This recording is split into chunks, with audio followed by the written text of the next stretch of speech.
عزیز طلباء السلام علیکم، میں ہوں محمد حفیظ۔ آج ہم 7ویں جماعت کی اردو کا لیسن نمبر 4 نظم و ضبط، اس کے الفاظ معنی اور MCQs پڑھنے جا رہے ہیں۔ آپ اپنی کتاب اوپن کر لیں تاکہ آپ اس کے اوپر نشان لگاتے جائیں۔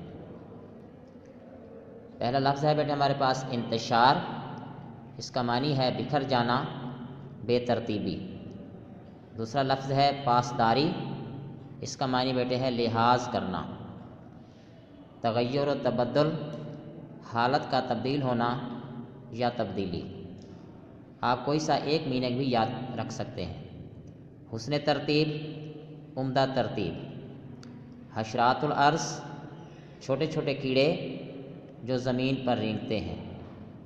آپ اس کا میننگ کیڑے مکوڑے بھی رکھ سکتے ہیں، کہہ سکتے ہیں۔ دوسرا لفظ ہے ہمارے پاس دھکم پیل، اس کا معنی ہے ایک دوسرے کو دھکیلنا، دھکے دینا۔ رہنما، راستہ دکھانے والا۔ عملداری، حکومت کرنا۔ کار فرمائی، عمل کرنا۔ گامزن ہونا، اس کا معنی ہے چلنا، جاری رہنا بھی اس کا میننگ ہوتا ہے بیٹے۔ مشکوک، جس کا یقین نہ ہو، جس پر شک ہو۔ مفاد، فائدہ۔ وقار، عزت۔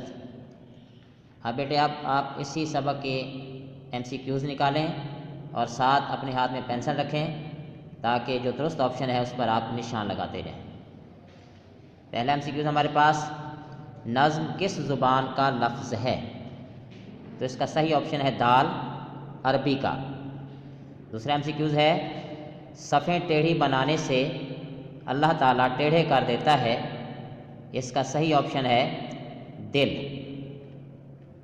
حشرات الارض سے مراد ہیں، تو اس کا جو صحیح آپشن ہے وہ ہے پہلا، کیڑے مکوڑے۔